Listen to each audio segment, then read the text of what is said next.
Hey, Sean here with IQ Barbecue, and today we're doing part 2 of our end of summer grilling series. Remember last week we did the first 3 installments on how to make the perfect steak. Today we're doing the second 3. So this is going to be super exciting. We're going to see finally, out of these 6 techniques, which one is the clear winner, which one is the best steak when they're all cooked exactly the same, which one has the best flavor. Stay tuned.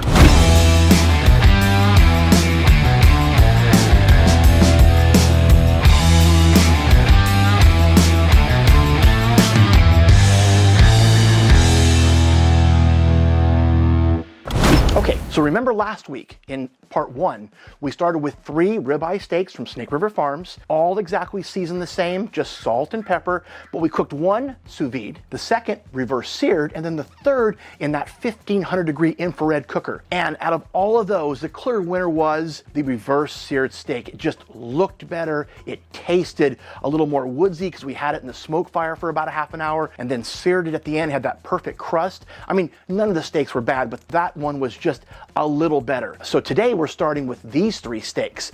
A little bigger than the ones last week. Snake River Farms really came through for us and gave us 3 big ribeyes. These are about 18 ounce each. And we're gonna cook them exactly the same as we did last week, just salt and pepper. But the techniques this week are gonna be different. We're gonna cook these 3 different ways. The first, in a cast iron skillet, kind of the traditional way you think you cook a steak. We'll get a nice crust on it. It's not gonna take that long to cook at high temperature. The second, we're gonna deep fry it in oil. So we're just gonna deep fry it, all that oil goodness, and see how that comes out. That also is going to cook very quickly. And the last one, which I'm really excited about, is just caveman style, right on top of lumped charcoal at, when they're just perfectly white and hot. We're going to put the steak right on top of that. Again, that's going to cook very quickly as well. We're going to get an incredible crust from that. And we're going to see, out of these 3, do any of these beat the ribeye that we cooked reverse seared last week? And we'll finally come up with the answer, which is the best way to cook the perfect steak. So with all that, let's get into it. And the first thing we're gonna do is work on our caveman style, because that we're gonna have to get some charcoals going. So let's start there.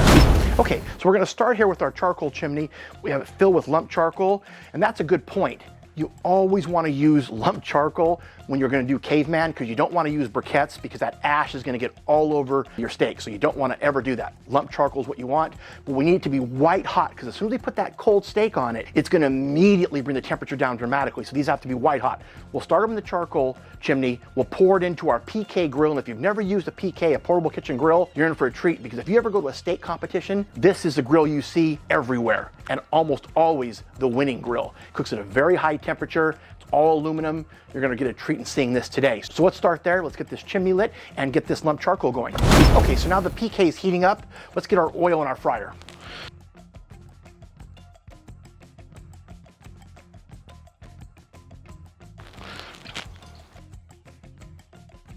Okay, charcoal chimney's heating up. Oil's in our fryer. All we have to do now is let this charcoal get to temperature, and then we'll start working on the cast iron. Okay, charcoal's just about heated up. Let's season these steaks. Okay, we'll season these up just like we did last week, just salt and pepper.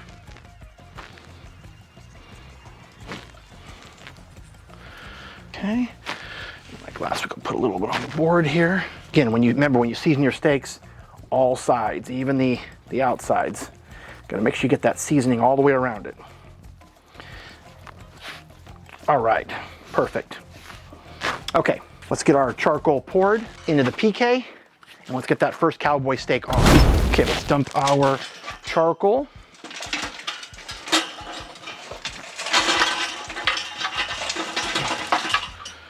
Beautiful, just like that. Now we will take and kind of move this charcoal around, making kind of a nice little bed for us to put our steaks on. I do have a couple pieces in here that are unburnt charcoal as well, and I have those just to keep the heat going as it starts to cool down. So, okay, we'll let that burn just a little bit, and then we'll put that steak on. Okay, it's time to get that first steak on. Caveman style is going on first, then we'll move on to the cast iron. We're gonna put this right on top of the coals, just like that. Kind of push it down a little bit, make sure everything comes in contact with the coals. This is not going to take very long. This is going to cook very quickly, and you're going to get some black around the outsides of it where the fat comes in contact. That's completely normal. That's exactly what you're looking for. While that's going, we'll add a little bit of avocado oil to our cast iron skillet here. Now I know we didn't want to add any fat or oil as we did these, but we're gonna have to add a little bit in the cast iron skillet. And when that heats up, we'll get our second steak on. And remember, we're cooking all of these steaks today just like last week to 120 degrees Fahrenheit, internal temperature. Then we're gonna pull them, let them rest for about 10 minutes. Woo. You'll get some charcoal sticking to the bottom on occasion. Completely normal, just pull it off. And you wanna flip this steak several times. It's the only way to make sure you don't get too much color on any one side.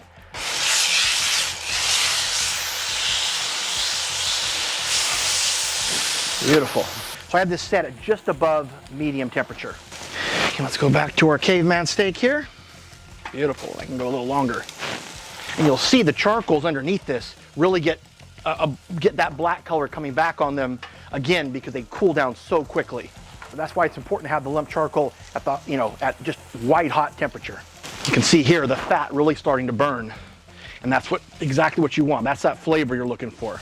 But don't be afraid to turn the steak, flip it, or even rotate it 180 degrees just to get the right evenness on there, because as far as cooking this from consistency side to side, that's the biggest challenge on the caveman steak. Oh, nice color on that already.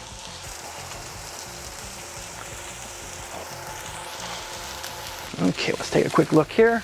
Oh, nice. Beautiful. That looks great. Look how good that is. That nice color on there. And this is extremely hot. This cooker will actually get to about 800 degrees, so you can get really hot and sear very quickly. Or our cast iron looks good. Now on the cast iron steak, what you're looking for here is really on the side. You're going to start seeing that heat start to move up, and you're going to start seeing that browning kind of move up from the bottom up to the center. When it starts moving up to the center there, that's when you're going to want to flip it, and then just cook the other side. We should have to flip this more than maybe once or twice. Boy, these do look great.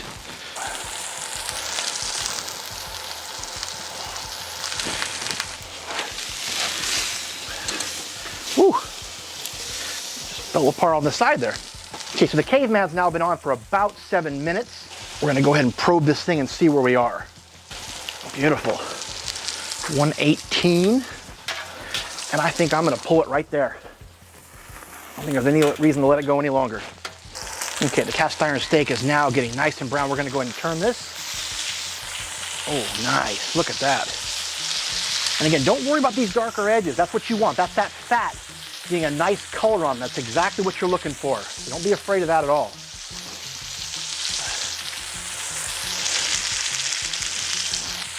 Probe this guy and see how we're going here. Right around 90 degrees. We've got a little ways to go. And remember, we still have one more steak to go, and that's going to be our deep fried steak. That's going to cook very quickly. So we'll cook these two first, then we'll get that one in.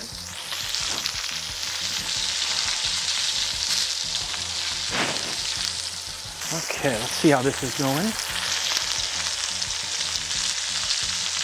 Want to keep probing it and make sure you get that right temp and ready to pull it off right at that moment. This has now been on for right at 9 minutes.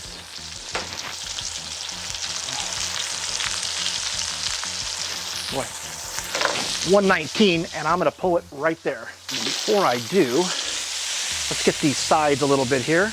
You don't want to forget those.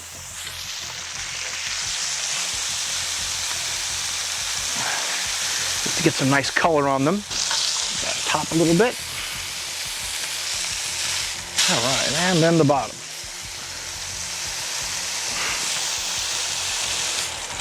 Beautiful. Okay, let's pull that off. All right, 2 down.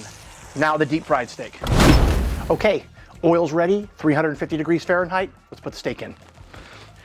Go really slowly here because you're going to get a lot of bubbling because of the amount of moisture that's in that steak, so be careful.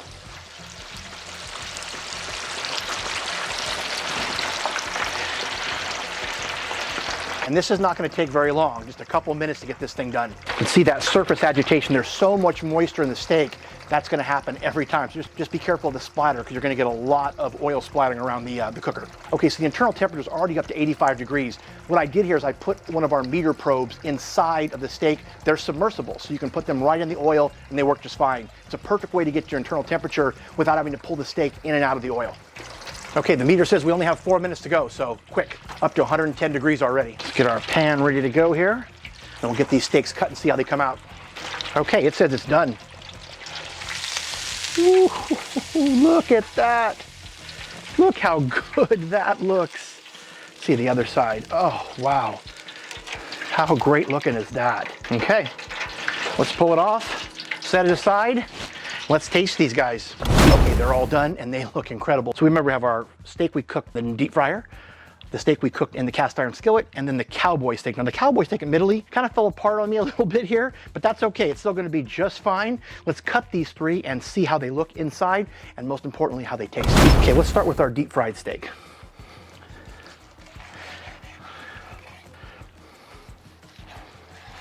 Boy, it's tender. And it smells so good.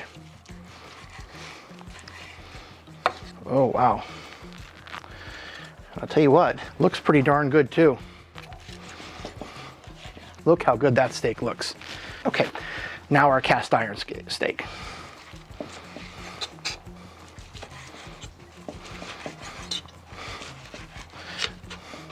This is equally as tender.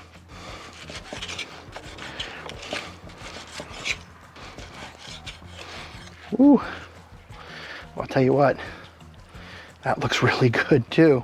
Wow, both of those look excellent. Okay, Caveman, let's just cut this end off so we get some decent sized pieces here.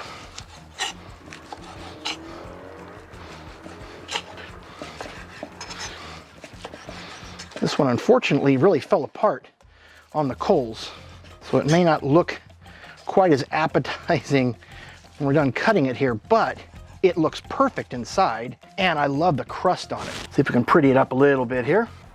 But I'll tell you what, it looks perfect as far as the doneness. They all do. They're all right in that medium rare temperature we're looking for. Rising up to about 130 degrees is what the goal was, figuring they were gonna come up about, 7, 8, maybe even 10 degrees. So this is exactly where we wanted them to end up. So, okay, so we can't wait any longer. We're gonna have to try these out and see how they taste. Let's start with the deep fried steak. Take our knife here. Cut a piece off here. You can see that. That's just perfect. Just perfect. Oh, that is good. The thing you get the perfect crust, but you don't get that oil taste that you think you get by deep frying it. It's just perfect. Okay, let's go to our second steak here, which would be the cast iron. Very traditional way to cook a steak. People have been doing it for hundreds of years. It's just a perfect way to cook it. Oh. I think we're gonna have 6 winners out of this contest because they all taste incredible. Okay, last steak, Caveman. Right on the coals. Perfect doneness again. I gave you my honest opinion last week of which one I thought was the best, and the ribeye that we did reverse sear on the smoke fire was clearly the best in my opinion, but the other two were excellent. Today, very similar. So the first steak that's deep fried is excellent. It's got that nice crust. You saw it cooked in just like 5 minutes. It doesn't have that oily taste. Doesn't have a ton of flavor though. We put a lot of salt and pepper, but remember when you're doing this in a deep fryer, you really got to get that seasoning on really early to let it adhere, because a lot of it's going to come off in the fryer. I didn't want to add any extra seasoning to these. I did add some finishing salt like I did last week, but that's it. The second steak, the cast iron, is just kind of that, that's that perfect standby steak. It's easy to cook, it's fast. If your cast iron skillet's perfectly seasoned, it's as non-stick as any non-stick pan, and it gets a perfect crust on it, and it's excellent as far as that deep, rich flavor. So I love that steak. The Caveman steak probably has the best crust because you get that very high heat temperature right on the meat, and that fat starts to really break down. You saw the steak actually kind of break down and fall apart. All three of them are excellent, but for me, I think the cast iron skillet is still probably the best out of the three. The Caveman being number 2, the deep fried being number 3.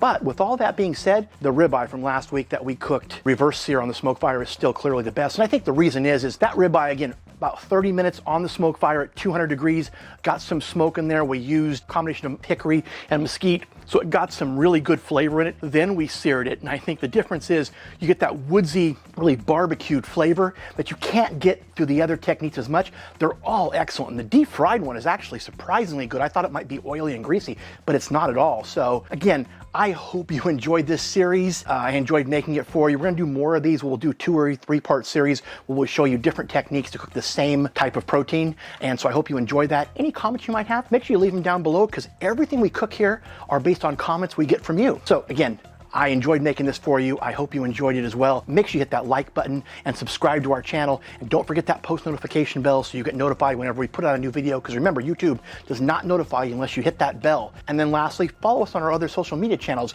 like Facebook, Twitter, Instagram, and TikTok. And don't forget to go to our website, makeamericagrill.com, where you can get merch like this, and you can also get recipes, sign up for our newsletter. And remember, with IQ Barbecue, everyone can be a genius in the kitchen, even if your kitchen's an outdoor kitchen. Have a great day.